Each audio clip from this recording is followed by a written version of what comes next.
Nobody has more respect for women than I do. Nobody. Hillary Clinton wants to abolish it, believe me. She wants to abolish our Second Amendment. I think they didn't deny it. I don't think anybody denied it. Other presidents did not call. They'd write letters, and some presidents didn't do anything. Many people have come out and said I'm right. You really do have to ask yourself, where does it stop? Hello and welcome to Fallacious Trump, the podcast where we use the insane ramblings of the boy who cried background checks to explain logical fallacies. I'm your host, Jim. And I'm your other host, Mark. A logical fallacy is an error in reasoning that results in bad or invalid arguments. And the logical fallacy we're looking at this week is the Red Herring Fallacy, also known as changing the subject and smokescreen. So I know that we've got quite a lot of our audience who also listen to the Puzzle in a Thunderstorm podcasts, Scathing Atheist and God Awful Movies and things like that. So they would probably think of this fallacy as jingly keys, because that is what is used to kind of distract people from an otherwise good point. And the Red Herring Fallacy is about not addressing the points that someone else is trying to make, but taking it off on a different tack, a different direction, and introducing a whole new subject and just trying to get people talking about that instead. And our first example comes from the presidential debates, when the question that he was being asked was about his Access Hollywood tape, where he was heard to say that he grabbed women by the pussy and that kind of stuff. And his response was this. This was locker room talk. I'm not proud of it. I apologize to my family. I apologize to the American people. Certainly I'm not proud of it, but this is locker room talk. You know, when we have a world where you have ISIS chopping off heads, where you have, and frankly, drowning people in steel cages, where you have wars and horrible, horrible sights all over, where you have so many bad things happening. This is like medieval times. We haven't seen anything like this, the carnage all over the world.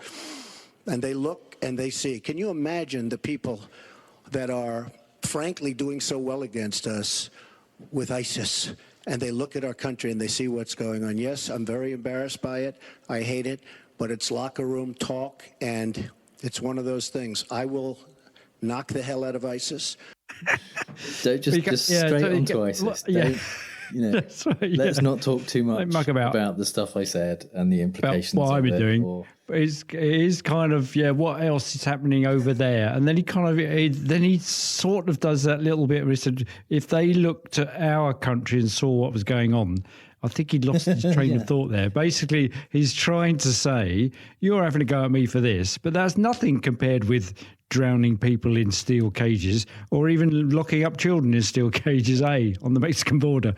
It's medieval.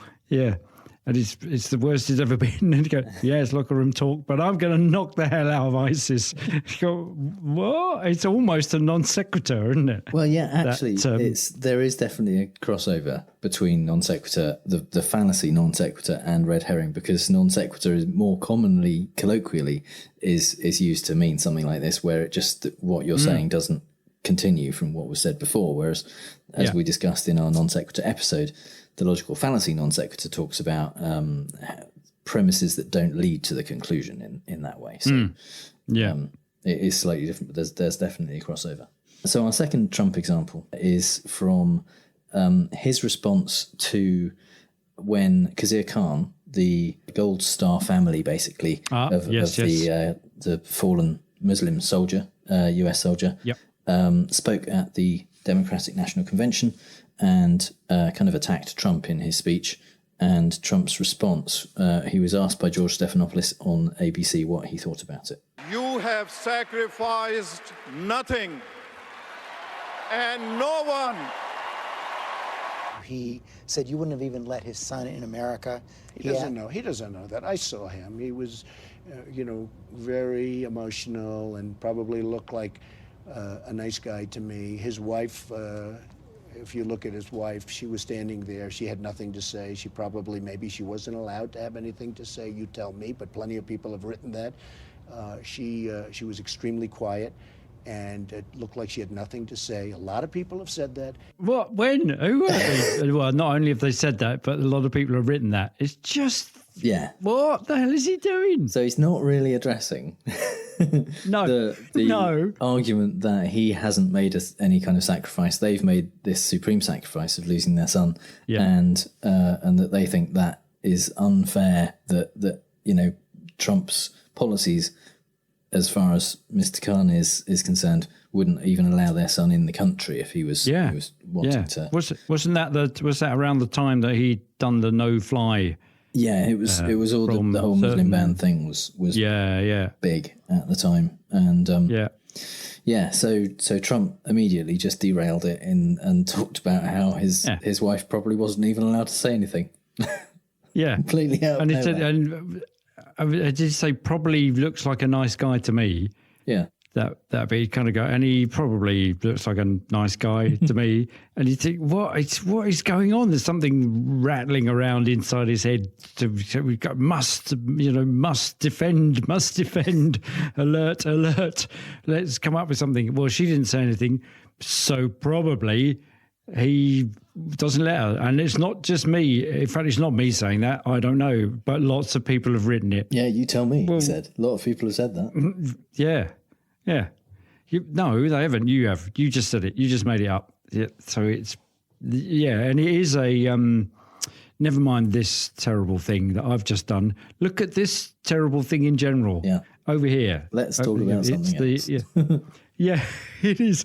It's the shiny, it's like the squirrel in Over the Hedge, the animated thing where he's kind of, they make him do what they want him to do by shining one of those laser pens up the wall, and he goes, and he just follows the thing. Do people fall for it? That's the thing, and you kind of fall for it. It kind of makes it sound like they're convinced that the question's been answered. And I don't think that really happens. It's more that it is easy to derail the conversation, and the people will continue to talk to you about the thing you've raised instead of the thing that they wanted to talk about originally, because it's slightly rude to say, that's not what I'm talking about, let's get back to my point. And people don't like to be rude most of the time, so in most cases people will go with you if you change the subject. So it's an effective method. And the counter really is to not be derailed by it and to say, well, actually, that's not what we were talking about. That you haven't answered my question. Yeah. The thing with Trump is he goes off at so many tangents anyway. It's difficult to spot when is he distracting himself, or is he so practiced at it that he can't hold on to one subject for any length of time for fear of being questioned about it too closely.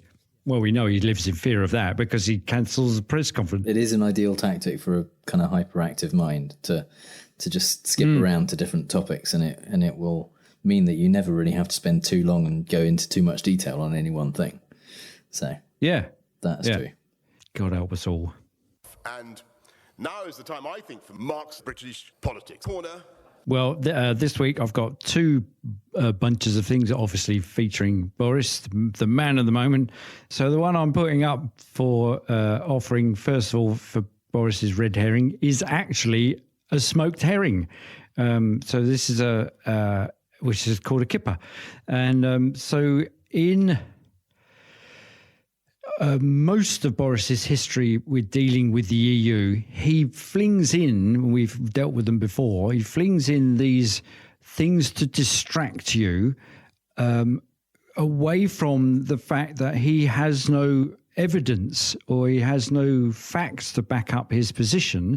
So he will incense you with a straight banana, or he will incense you with whatever other examples we've had. £350 million a week for the £350 million, which he keeps referring to. Today at Prime Minister's Questions, he plucked out $1 billion a month out of midair, which I guess is made up of £350 million a week. But it's just another zombie statistic that keeps coming up in order to make people look away and go, oh, yeah, you're right, and get all riled up about that. So let's have a listen to this. During the leadership contest, so the leadership for the Tory party, which we know he won. So this is back in the good old days of 17th of July this year. He was on the hustings. There's the final one when he was convincing people the Conservative Party members to vote for him. So he said this. This kipper, which has been presented to me just now by the editor of a national newspaper, who received it from a kipper smoker in the Isle of Man, who is utterly furious because after decades of sending kippers like this through the post, he has had his costs massively increased by Brussels bureaucrats who have insisted that each kipper must be accompanied by a plastic ice pillow. So the reason for the comedy Laurel and Hardy music behind it is will become apparent. He couldn't wheel out the banana again. This is a new thing that he's distracting us with and he's literally holding up a packet of, a vacuum-packed smoked herring and saying, you've got to vote for me, I'm going to get you out of the EU, and says because of interference, the guy that sells these has now got to spend a lot of money refrigerating them whilst he posts them. However, in response to this, on the following day, a representative for the European Commission said this. The case described by Mr. Johnson falls outside the scope of the EU legislation, and it's purely a UK national competence. There are strict rules when it comes to fresh fish, but this kind of rules don't apply to processed fishery products. I'm talking about the temperature and the exact case that he was explaining. So the reason we know for sure that this is a red herring is because it's been not only can you point to the person and say, well, you haven't answered the question, or the thing that you're talking about is nothing to do with the issue at hand. The other way I would suggest, which is what the European Commission representative does, is counter the red herringness by proving it with facts. You can prove anything with facts. And she's just gone, that thing you were talking about, it isn't true. Yeah. So it takes the wind out of his sails. It bursts the bubble. It stomps on his kipper. Stomps on his kipper, which I'm going to say from now on. But also what I suddenly began to think, well, maybe Boris is actually a genius. I've since thought differently. That he's doing this very arch, tongue-in-cheek, doubly ironic thing by using a kipper, which is a herring, as a red herring. Yeah, it's like a double bluff, isn't it? Yes, exactly. You go, that's just a red herring. And he'd go, yes, it is. I was looking at the fact-checking on this, and on fullfact.org, the Food Standards Agency for the UK says smoked kippers that are sold online must be kept to an acceptable temperature throughout transit. Businesses must ensure the materials used to do so are suitable for the food and the conditions of use. So basically a plastic ice pillow. And that's the UK ruling. Also, the guy who was the kipper smoker lives in the Isle of Man, which is neither part of the UK nor the EU. It's a self-governing British Crown dependency. And though it is part of the customs territory of the EU, and that allows free trade in various goods between the Isle of Man and EU members. So at the time, well, we're still members of the EU. So if this guy in the Isle of Man is trading with the UK, he doesn't have to obey the UK food standards. So there's a kind of a double failure on the red herring stakes. So because does that this mean guy that after we leave, we won't be able to do free trade with the Isle of Man then? This guy won't be able to sell his smoked kippers to the UK. Well, is that right? Yeah. It'll be under WTO rules. Yeah. So, and he will have to, and the WTO rules will have to abide by the UK Food Standard Agency. not the EU Food Standard Agency, and it's the UK one that says you've got to send it with a thing full of ice, and the EU one doesn't. And currently, he doesn't have to put a plastic thing in with ice in it. He doesn't have to do that because he doesn't have to abide by the UK food standards. He only has to abide by the EU one. So Boris has he's wrong on so many levels. Himself from the truth twice. Yeah, there we go. So my second example is so this is a full-on desperately not answering the question job. So this is from Prime Minister's Question Time today. We're recording this on the 4th of September. This is Boris Johnson's first Prime Minister's Questions. He's already lost his first vote. And this is Prime Minister's Questions. And Jeremy Corbyn asks him a question related to a no-deal Brexit. And he mentions the Chancellor of the Duchy of Lancaster in the introduction. That's Michael Gove, friend of the show and terrible fallacious git, Michael Gove. So let's hear what Corbyn says and how Boris does or doesn't answer it. At the weekend, the Chancellor of the Duchy of Lancaster said food prices will go up under no deal. Will the Prime Minister publish the Yellowhammer documents so that people can see which food prices will go up and by how much? Mr. Speaker, the Chancellor of the Duchy of Lancaster said absolutely no such thing. I can tell him that the preparations for no deal, thanks to his good offices and thanks to his efforts, are very far advanced. But I tell you, the surest way of getting no deal is to undermine this country's ability to negotiate, which is what he is doing. And I have to say, Mr. Speaker, that if this bill is passed this afternoon, I have to say I don't want an election. I don't think he wants an election.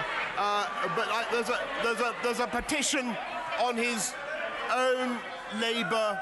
There's a petition on his own Labour website with 57,000 people, including Carol, Nigel, Graham, and Phoebe, calling for an election. I don't know whether there's a Jeremy on the list, but Mr. Speaker, I know he's worried about free trade deals with America, but there's only one chlorinated chicken that I can see in this house, and he's on that bench. So I counted at least 3 red herrings in there. One out-and-out lie, because Gove did say exactly that on Andrew Marr's show on the Sunday before this. And then he does not 1, not 2, but 3 red herrings. So one is the Corbyn saying, we're having no deal. He said the prices will go up. There's this government document that lists all the impacts of no deal. Can you not just publish that so that your constituents and my constituents and people that voted you in will know which ones are going to go up? And so instead of just going, no, we won't, or yes, I will, he just said, I don't know what you're talking about, and says having the one way to guarantee a no deal is to pass this motion ironically blocking a no deal, which is what was happening at the time. Yeah, he's treating it kind of like a Greek prophecy, isn't he? Like the more you try and avoid your fate, the more it'll guarantee it's going to happen. Or it will come hurtling towards you. Yeah, the more you're alerting death to your presence by protesting. Yeah, the man with the scythe is going to track you down. Exactly. And then he says he doesn't want an election. So he's goading him, and there are 57,000 people on his website who do want an election. You can, well, I'm not sure about that even. And then the last one is about the trade deals with America and another food-related gag. It's all just red herring after red herring. Chlorinated chicken. Exactly. That's weird. Yeah. And later on, not particularly sotto voce, and in close-up on camera, he calls him a big girl's blouse for not wanting to do the election. So, and it's the other thing is that he does these red herrings constantly. So he prorogues Parliament, and later on there's a summary of what's happened at Westminster. But he wanted to shut down Parliament early to prevent people discussing his Brexit stance, which is basically to do fuck all and just we'll all crash out in October 31st, and he gets to keep his voting base that are all defecting to the Brexit party. And so he did that. Everybody saw through that, even though he said, I'm not going to shut down Parliament. That would be an awful thing to do. Turns out he approved it 2 weeks prior to saying that he's not going to do it. Then he says, yesterday, I don't want an election. You don't want an election to the people. The people don't want an election. And then today he said, I want an election, and he doesn't. So it's just constant red herrings, which seems to me to be the very heart of this kind of distraction rhetoric that Trump partakes of or demonstrates, or is his default position, where he just says all the things that move people to emotional support, so that they're distracted from what's really going on. I wanted to sneak in a final one because there's this weirdly odd article I came across. The Reverend Dan Rehill, head of a Roman Catholic school in Nashville, Tennessee, claims that the Harry Potter's fiction is itself a red herring because the spells are real. He says the books represent magic as both good and evil, which is not true, but in fact a clever deception. The curses and spells used in the books are actual curses and spells, which when read by a human being, as opposed to what? Risk conjuring evil spirits into the presence of the person reading the text. It's fantastic, isn't it? Does he seriously think? So it's think, kind of... I mean, well, it seems like he does seriously think it, but the number of people who on having read those books have tried Expelliarmus or Alohomora or any of the other... Yeah. They've even gone to, the toy shop and bought the wand and the broomstick, and they still can't fly. Yeah, and things haven't been expelled. But I loved the fact that he was saying, you see, it's a clever deception.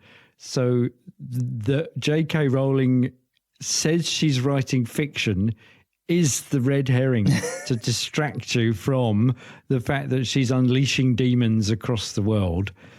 Most notably in the shape of the Reverend Rehill, who is banning books. It is outstanding. It's great, isn't it? In the town where I was born lives a man whose name begins with me, and he tells such awful lies and uses fallacies. Stand all his wild fallacies, wild fallacies, wild fallacies.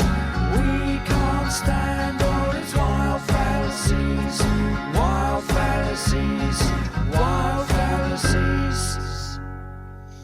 Are we having a Beatles season? There we go. No. Is that what's going on? We're having a Ringo season in particular. Yeah, that's it's Ringo singing the first draft, which amazingly foresight from 1966.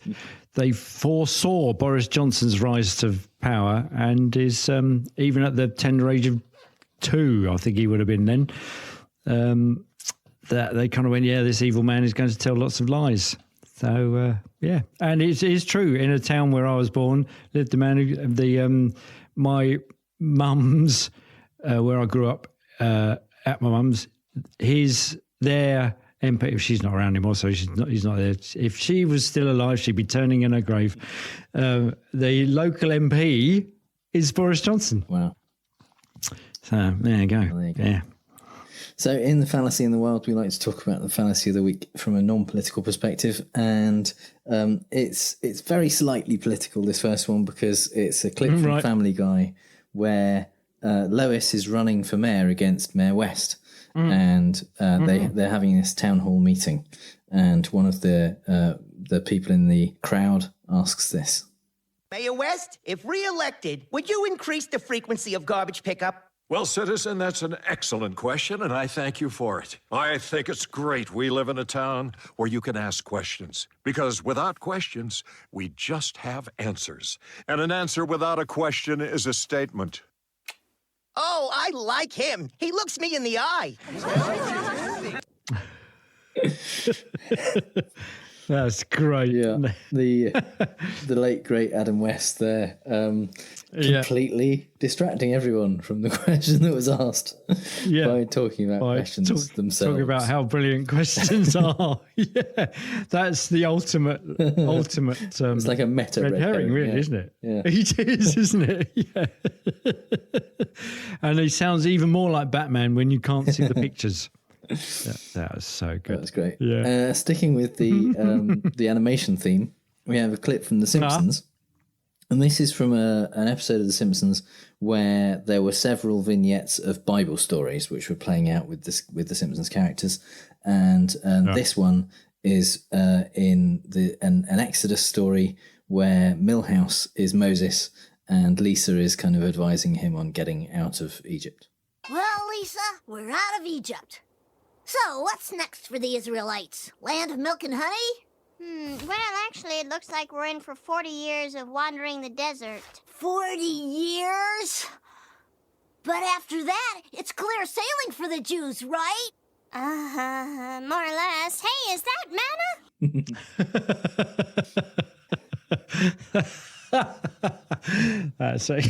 That's excellent. And actually, she sounds like her mum there, where she kind of goes, more or less. Yeah. Hey, is that manna? There it is, right? Kind of look over right there. Yeah, exactly. Yeah. It makes me think of Derren Brown and Penn and Teller, that whole...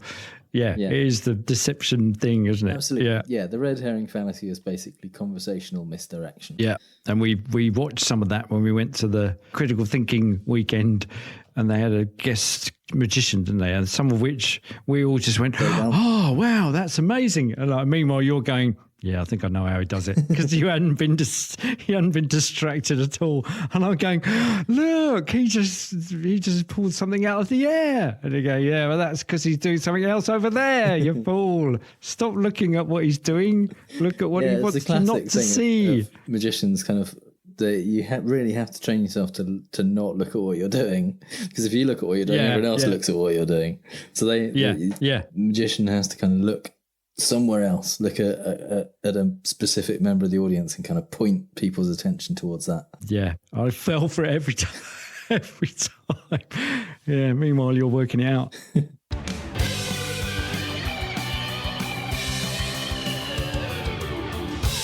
This September, millions of people will walk out of their workplaces and homes to join young climate strikers on the streets and demand an end to the age of fossil fuels.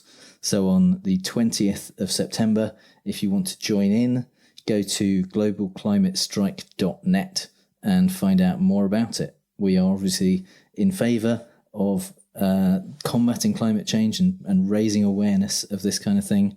And so you can also raise awareness by telling people about this, by getting involved, by using the hashtag podstrike on Twitter and going to globalclimatestrike.net to find out more. So that's Friday, the 20th of September. Join the climate strike. People will be on the streets all around the world. So we're gonna play fake news, folks. I love the game. It's a great game. I understand the game as well as anybody. Yes, it's time for Fake News, the game where I read out 3 Trump quotes, 2 of which are real and 1 I made up, and Mark has to figure out which one is fake news. Yeah, but never mind that. Listen to this. So that's Yeah, good try. Well, I think I won last week, didn't I? You were on 12 out of 30, and now you're on 13 out of 31. So, yes, you must have won last week. Which is an impossibly prime number. Yes, something fraction, like that. Really. Yeah. So, our theme this week... never mind that. Look at these lovely prime numbers. Our theme this week is about hurricanes. Because... Oh, okay, yeah. Obviously, hurricane... what's it called? Dorian. Is it? Dorian. Is... steaming towards the East Coast as we speak, and Trump has been just talking nonsense about it all week and has used it as an excuse to not go to Poland and just just talk bollocks. Play golf instead. And in fact, there was a clip that I was thinking when I first saw it of using for this, but it's been played so much that I thought you might have already heard it. So this is what Trump has said. And it is so bollocky. This is what Trump has said this week. We will work very hard to minimize whatever the effect of what's coming at us. We don't even know what's coming at us. All we know is it's possibly the biggest. I'm not sure that I've ever even heard of a Category 5. I knew it existed, and I've seen some Category 4s. You don't even see them that much, but a Category 5 is something that I don't know that I've ever even heard the term, other than I know it's there. See, well, the interesting thing is, I have heard him say that, but not this time round. I expect you heard it when he said it in like 2017 as well. The last one. Yeah. This is about when the he fourth said, or fifth time he said, I've never heard of he hasn't heard of it before. Nobody's ever heard of it. So his short-term memory isn't actually transferring stuff to his long-term memory. Yeah. Okay, well, that's the first he's never heard sign, of it, except other than he knows it exists. And he didn't even know it was a thing, but he knows it's there. So, whatever that means. Anyway, that's why we have chosen hurricanes as a theme for this week. But all of these quotes that I have for this week for Trump are from 2018 when he was at a rally in Texas and he was talking about Hurricane Harvey. Mm-hmm. Yep. So, statement number 1. That sucker was brutal. That was brutal. I never saw anything like it. It kept coming in. It was taunting us. Have you ever been taunted? It was taunting. It would come in and you'd say, oh, great, now then it goes out, it reloads, it comes in, then it dumps, then it goes out, then it comes 3 times, and I'm paying for that. I'm saying, is this thing ever going to stop? Will it just go away? That's terrific, isn't it? That's the movie plot for It Returns, isn't it? Right, yeah. Statement number 2. And why is he paying for that? Right. Okay. I don't know. Yeah. In statement number 2, he is talking about when he asked the Coast Guard some questions. I said, let me ask you a question. When these boats, what happens? He said, well, they want to go out. They want to sort of play at the edge. But there was no edge to this big monster, and it gobbled them up. And these guys are going through it. I said, how big is a thing like that? You have great equipment, you have the greatest boats. They said, sir, we have the best boats in the world, but we hit that thing wrong, we don't have a chance. Yeah.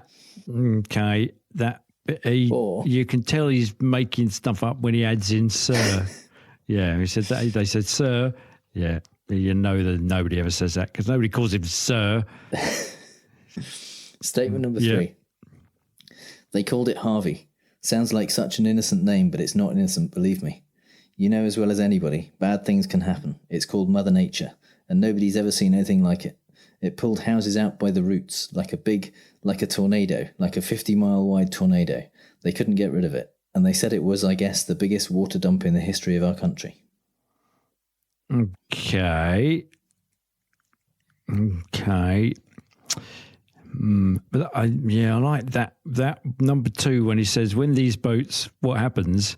That's you see that you could be just honing your observation of how Trump speaks. God damn it! And the taunting. It comes, thumps, goes out, gets 3 times, and I'm paying for that. See, that for me is there's the red flag. I'm paying for that. Saying is this thing ever goes up? Will it just go? But the last one, you know as well as anybody. Which is, it's not innocent, believe me. That's got all his Trump trademarks in there. When I first read that, I said when I pulled his houses out by the roots like a big tomato. I read it first, and I was thinking, tomatoes don't have terribly big roots. Like a 50-mile wide tornado. Well, yeah, that's pretty much what it is. Okay. That sounds like a precursor to nuking it. Okay, well, okay.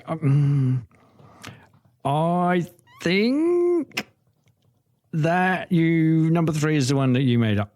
They called it Harvey. Yeah, number 3 is the one. Yeah. So, which of the other two are you more confident about? I'm more confident. I'm increasingly less confident now. I'm more confident about number 2, the Coast Guard one. Okay. Yeah. So, number 2 is real. I said, let me ask you a question. When these boats, what happens? He said, well, they want to go out. They want to sort of play at the edge. But there was no edge to this big monster. And it gobbled them up, and these guys are going through it. I said, so how big is a thing like that? You have great equipment. You have the greatest boats. They say, sir, we have the best boats in the world. But we hit that thing wrong. We don't have a chance. That's not an answer to how big is it. I said, how big is this thing? And so you know that they didn't say that because they would have answered, they would have said about 40 feet. Something like that. There's a pretty reasonable chance that none of this conversation ever happened because this was part of his claim, which he's made multiple times. The reason that people were out in boats. First of all, he said that the Coast Guard in Texas saved 16,000 people who were out in boats during Hurricane Harvey. Yeah. That's not true. It was 11,000 people, which is still a huge number of people. Yeah, and well done to the Coast Guard. But Trump has repeatedly claimed that the reason there were so many people out was because they just wanted to go out in their boats in the hurricane and be. In fact, in this speech, he said they wanted to impress their wives and stuff, and they wanted to kind of play at the edge and see how close they could get to it. Which is what total bullshit.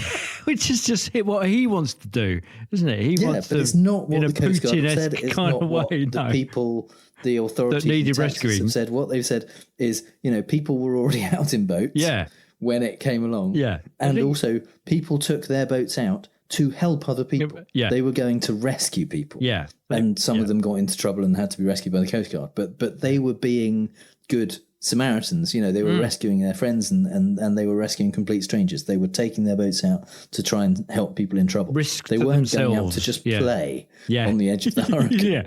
Well, that's because if you explain that to Trump and go, these people were being... that they had no care for themselves. They were going out to rescue their fellow sailors and their fellow citizens and help other people without a thought for their own safety.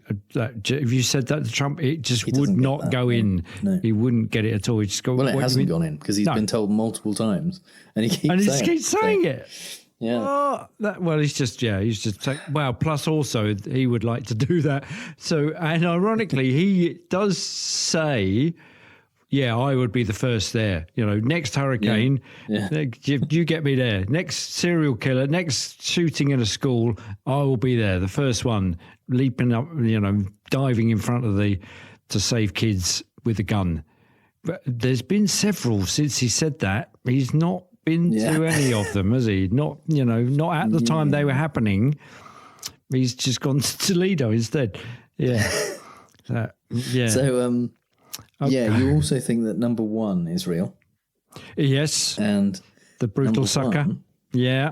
Is real. That was brutal. I never saw anything like it. It kept coming in. It was taunting us. Have you ever been taunted? It was taunting. It would come in, and you'd say, oh, great, now it's... And then it goes out. It reloads. It comes in. Then it dumps. Then it goes out. Then it comes 3 times. And I'm paying for that. I'm saying, is this thing ever going to stop? Will it just go away? I have no idea what he's talking about when he says I'm paying for that. No. What's that? Why is he paying the hurricane to keep coming out and coming back in again? Just stop paying. Stop paying for it and it'll stay out. What the fuck? You don't kind of go, here's another $10. Come back in again. Just stop paying it. It's not going to come back. I think maybe he means that, every time the hurricane... I mean, first of all, I don't know if it's true that the hurricane went out into the water and then came back onto land and dumped water and then went and got more water. That doesn't seem realistic. He's confusing it with the broomstick in Sorcerer's Apprentice. That's what he's confusing it with. But let's pretend that happened. I'm guessing that what he means is that the government is going to cost the government through FEMA and stuff like that because it keeps doing more damage. Right. But that he's confusing again his own money with the government's money. Yeah. And which Christ. later on we'll find out that he confuses the government's money with his money. In fact, he thinks it's all his. Yeah. So, but the thing is, he didn't. But didn't he withdraw some funding? He said, "You've had enough now for some only from disaster. Places like Puerto Rico where there's lots of grounding. Yeah. Right, yeah, of course. No. He's fine with giving People who live disaster in Florida. relief to Florida and Texas and places like that. But and Russia, he was fine with that, helping them with their wildfires, but not not California because of too many Mexicans and not Puerto Rico and too many Democrats. Yeah. So allegedly. So. Plausible deniability. Learn that from you, Donald. Yeah. So what that means is that statement number 3 is indeed fake news. Oh, I chose that one. You did choose number 3. Yes. And those are all things that he has said about Harvey. Right. But they just weren't all said together in one go in that speech. Wow. But individually, he has said, I made up pulling houses out by the roots. But everything else in there is something that he said about Hurricane Harvey. Wow. So the biggest water. Didn't he also say, was that the one where it's big water? No, that was somewhere else, wasn't it? Big water. That was about Puerto Rico. He did say this is the wettest we've ever seen from the standpoint of water. That's was the one. He said that. Yeah. I love that one. Yeah. You know as well as anybody. It's a kind of that's his appeal to the crowd, isn't it? That he always does. You know. Don't question this. I'm telling you, you know it. Yeah. There you go. Yeah, you know, and not only do you know it, but anybody knows this. In fact, you're not the only one. I'm not the only one. In fact, I'm not making it up. I'm attributing the knowledge to you and everybody else. So that, they're all there, right there in a nutshell is how he does that bad thing. Bad things can happen. It's called Mother Nature. Yeah. Wow. Blimey, that was quite a maelstrom. That means you're on 14 out of 32, which is 43.75%. Wow, so, blimey. Yeah, it's looking good. Yeah, look at that. Yeah, that sucker was brutal. And the latest about hurricanes and Trump came out actually this afternoon, because when he was tweeting about who basically needs to kind of get out of the way of the hurricane, he accidentally included Alabama. In the list of places. Yeah. And immediately the weather people said, nope, not Alabama. Don't worry if you're in Alabama. It's not coming your way. 400 miles away. There's going to be no impact on you. And he has kept doubling down and saying, no, it is Alabama. It was Alabama. That's what they said at the beginning. And just because he won't admit that he's made a mistake. And today he was in the Oval Office holding up a big weather board for reporters that had the kind of path of the hurricane. Yeah. And it had an added section in Sharpie that took in Alabama that was outside of the official section that only went up as far as Florida. That he basically added. Actually crayoned on. He'd amended amended the map, which incidentally is against the law to amend an official weather forecasting map and pass it off as official. Yeah. So but he and when he was asked about it, a reporter said, it really looked like someone had just drawn on that with a Sharpie, and he went, I don't know. And no.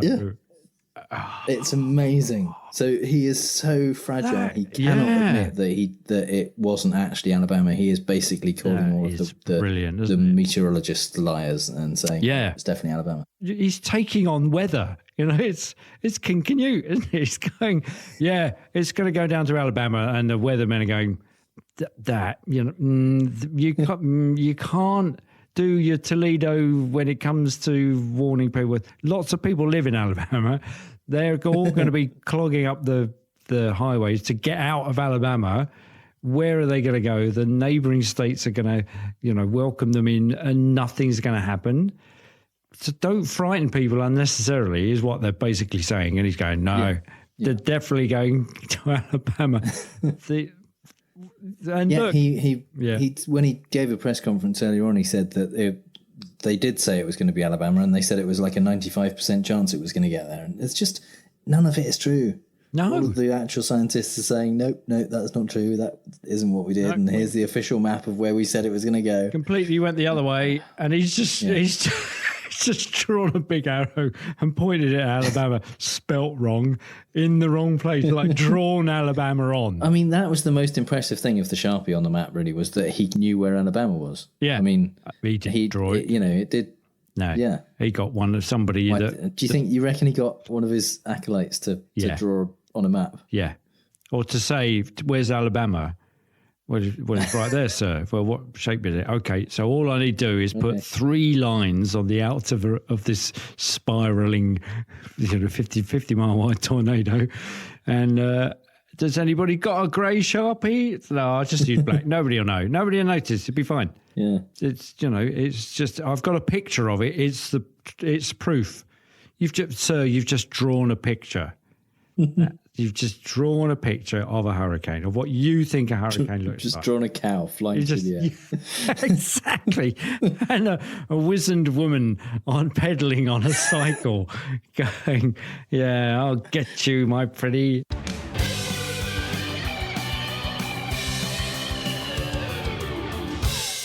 So it's time for the part of the show that this week, at least, is called Emoluments Are Not a Logical Fallacy. My new favourite word, emoluments. It's a lovely word, isn't it? Yeah. Lovely to say. Yeah.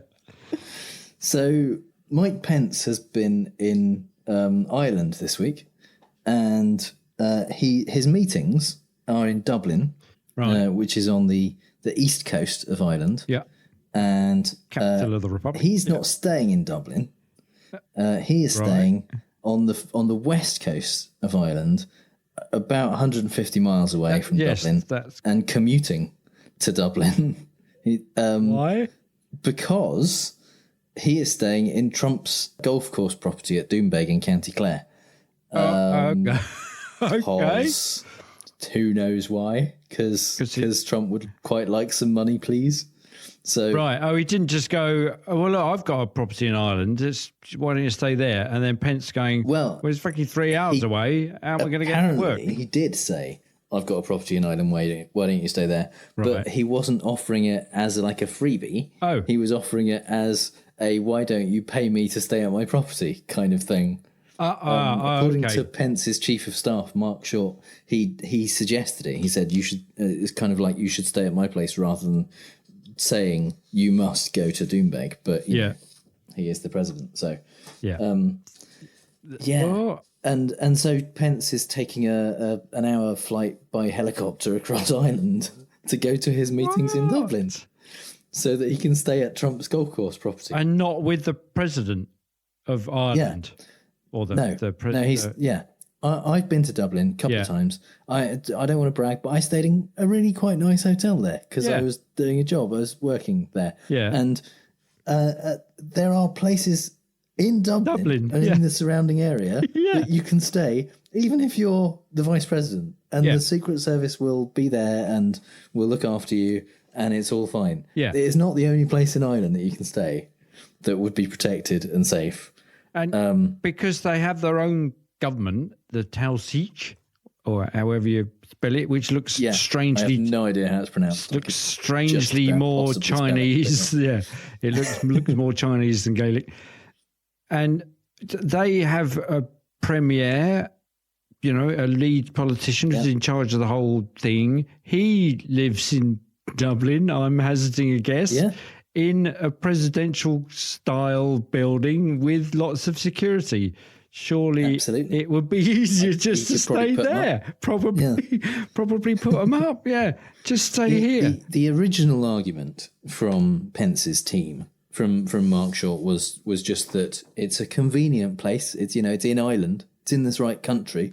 Right. So it's fine. But also, because it's the president's property, the Secret Service have kind of like scouted it out and made sure it's all safe and okay. So, they already know it.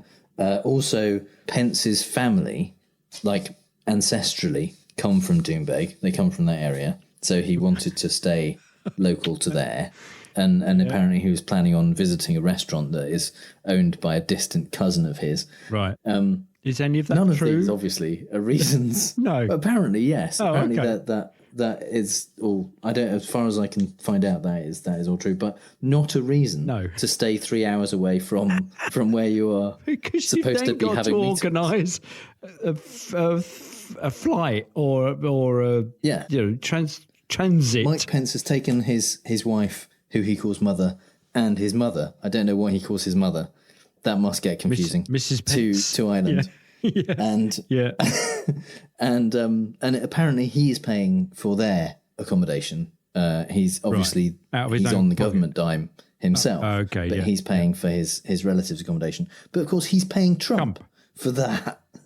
Right. Or essentially it will find its way back into Trump's pocket. Yeah. So but so who's paying for Pence himself? The government. The US government will be paying for Trump for Pence's accommodation. They'll be paying Trump for that. The tax man is paying Trump. Yeah, the US public basically. Yeah. They are paying Trump for Pence to stay in Trump's property rather than to stay somewhere local to where his meetings are. So Trump is trousering however many $200,000. I mean, not on this trip. Tens of thousands of dollars on this trip. Okay. But since 2017, Pence's organisation has spent more than $200,000 at Trump properties.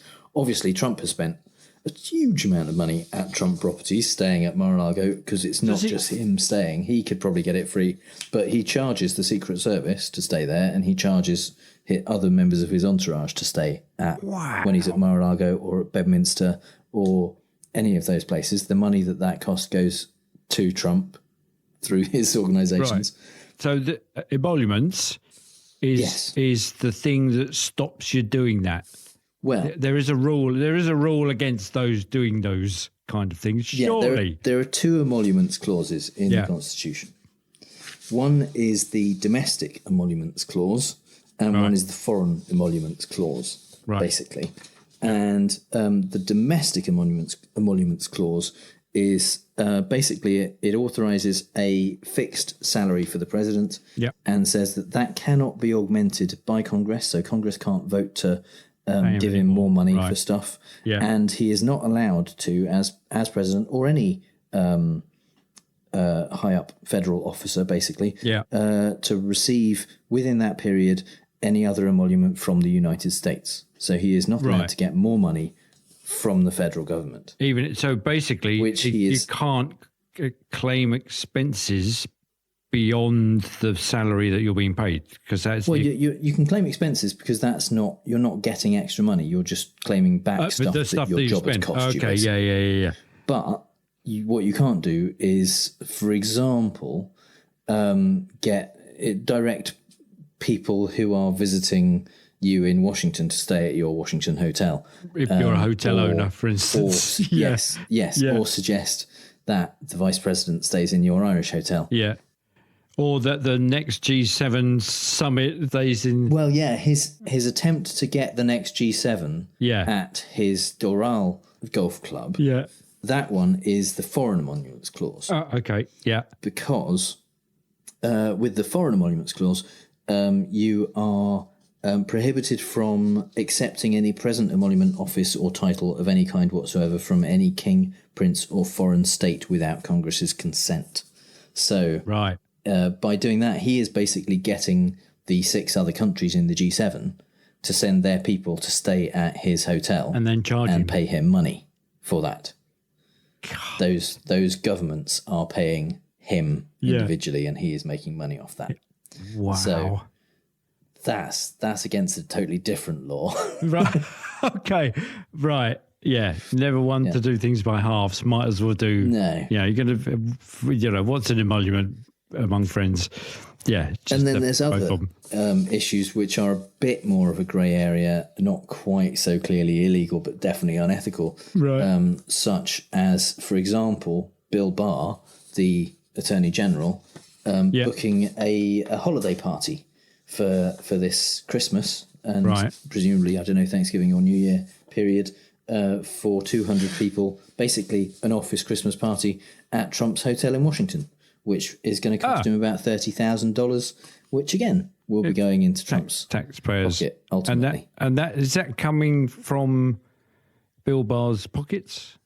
That's not entirely clear, right? Whether there is a budget within the AG's office to pay for a Christmas party, essentially, that will be going from that to the DC hotel, or whether Bill Barr himself is paying $30,000 to have a party with his co-workers, and he's just doing it by coincidence choosing to pay that to his boss. Yeah.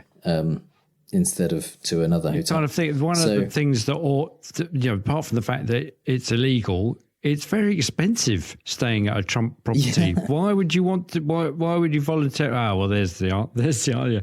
You wouldn't voluntarily choose to go. I've answered my own question, haven't I? Because you kind of.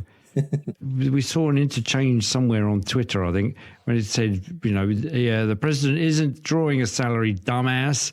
And you go, well, this is where he's getting all his money from then. If it's costing him however many billions of dollars that he claims it's costing him for being the president and not being a completely unscrupulous businessman, he's just doing that in his spare time then.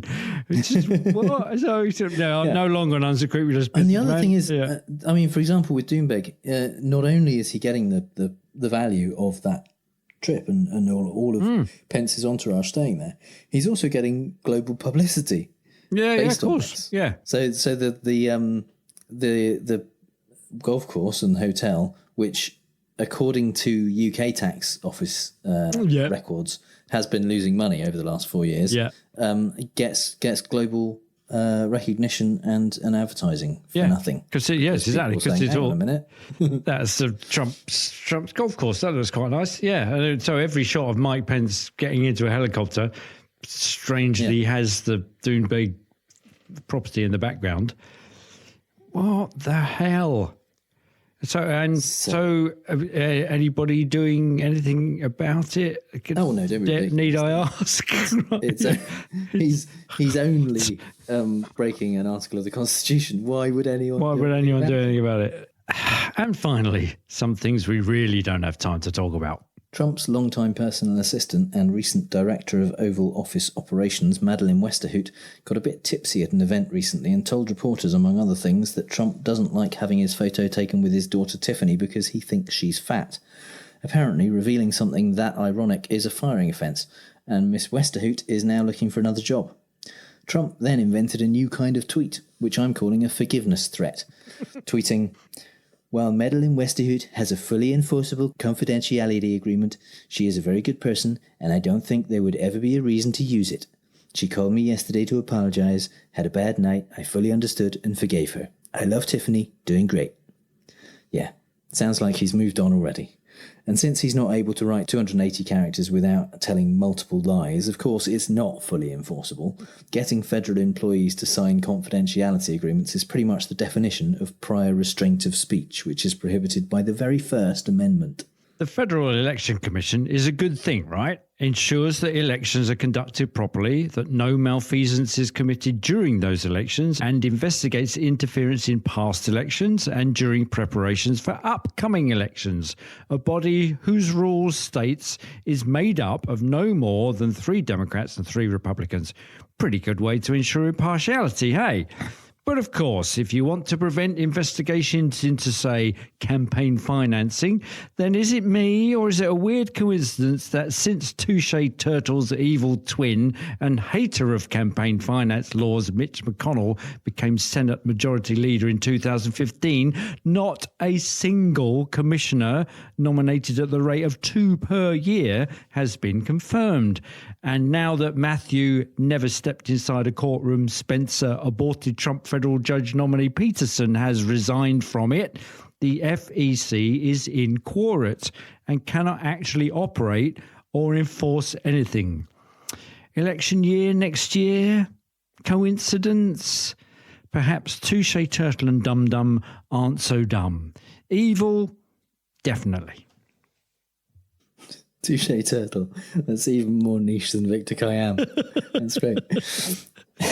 Touche Turtle and Dum Dum.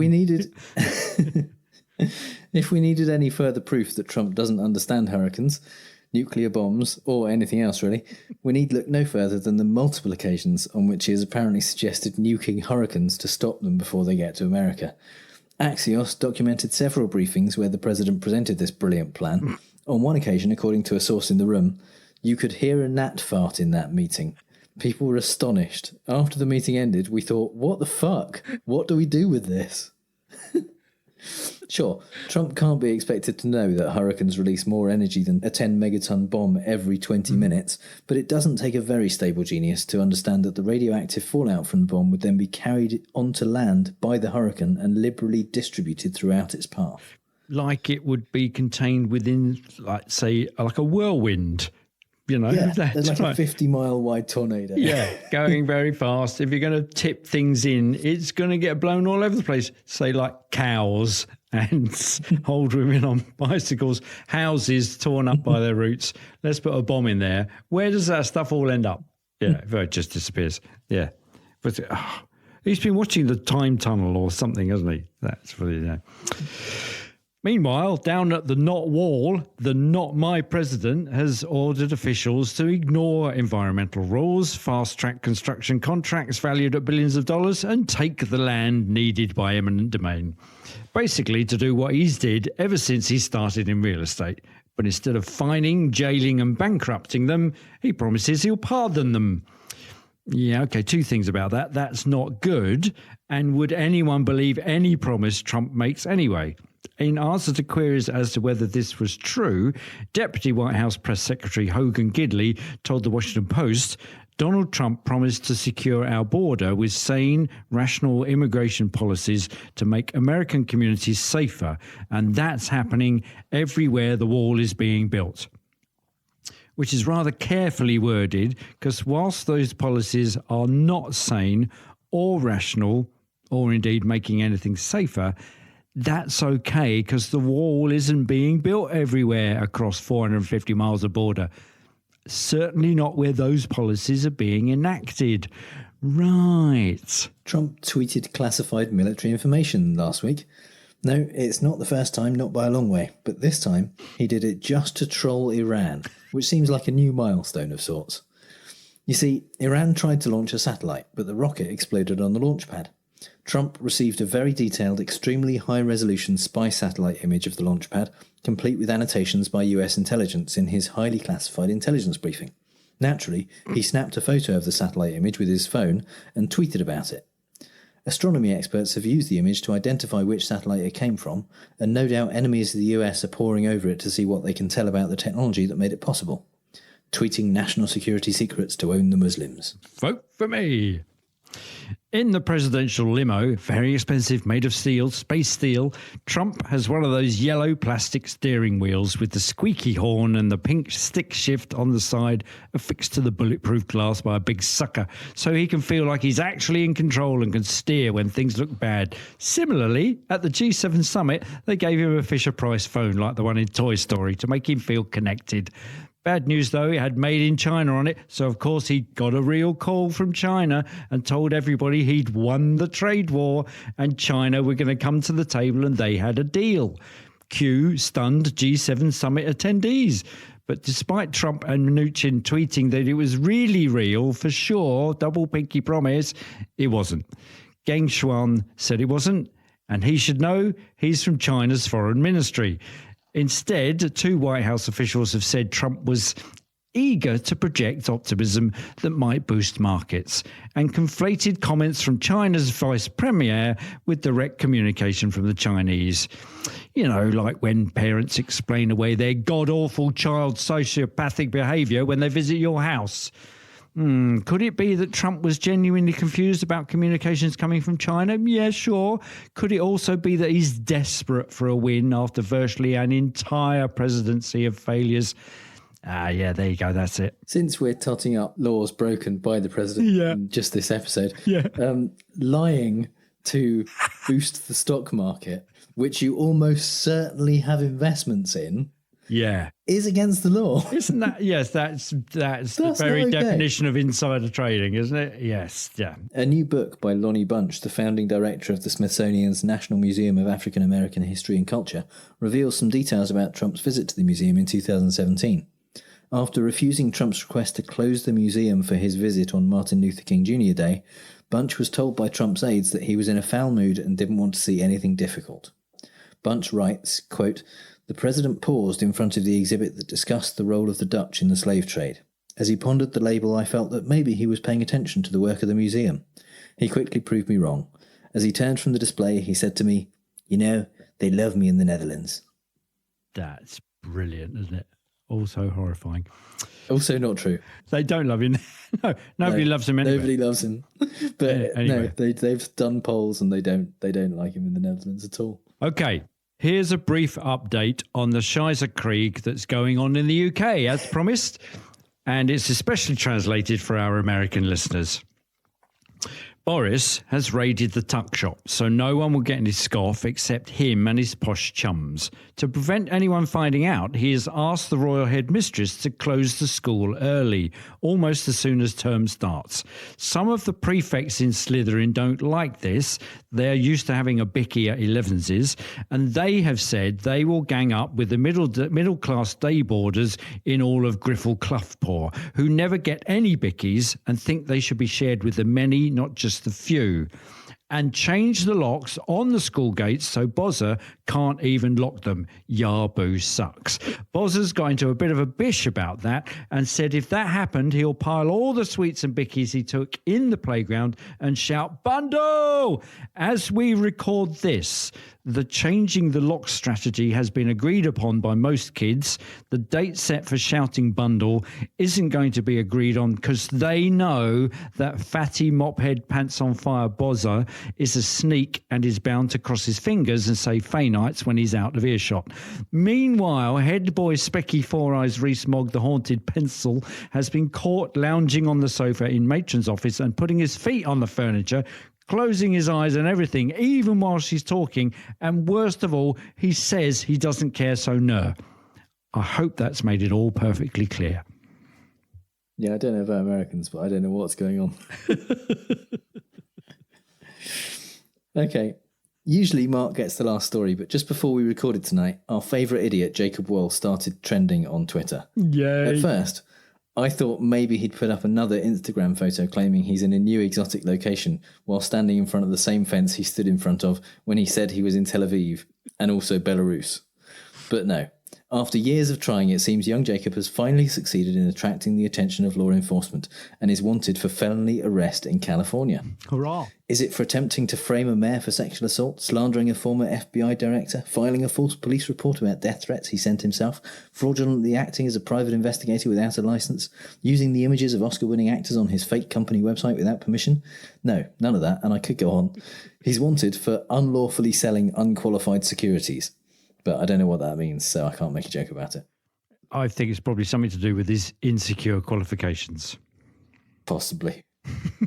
So, that's all about arguments and faulty reasoning we have time for this episode. You can find the show notes at fallacioustrump.com, and if you hear Trump say something stupid and want to ask if it's a fallacy, our contact details are on the contact page. And if you think we've used a fallacy ourselves, let us know. And if you've had a good time, give us a review on Apple Podcasts, Stitcher, or wherever you get your podcasts. And you can support the show on our Patreon page at patreon.com/ftrump. You can also connect with us and other listeners in the Facebook group at facebook.com/groups/fallacioustrump. Also, I was a guest on the Drop the Pilot podcast this week, where we discussed the TV version of Turner and Hooch, which was not good. And also on the Ministry of Sweeping podcast, where we talked about all kinds of fake news. Check out the links in the show notes if you fancy a listen, and if you have a podcast and you'd like me or Mark to be a guest, get in touch. Yeah, we'd love that. All music is by The Outbursts and was used with permission. So until next time on Fallacious Trump, we'll leave the last word to the Donald. That's right. Go home to mommy. Bye. Bye.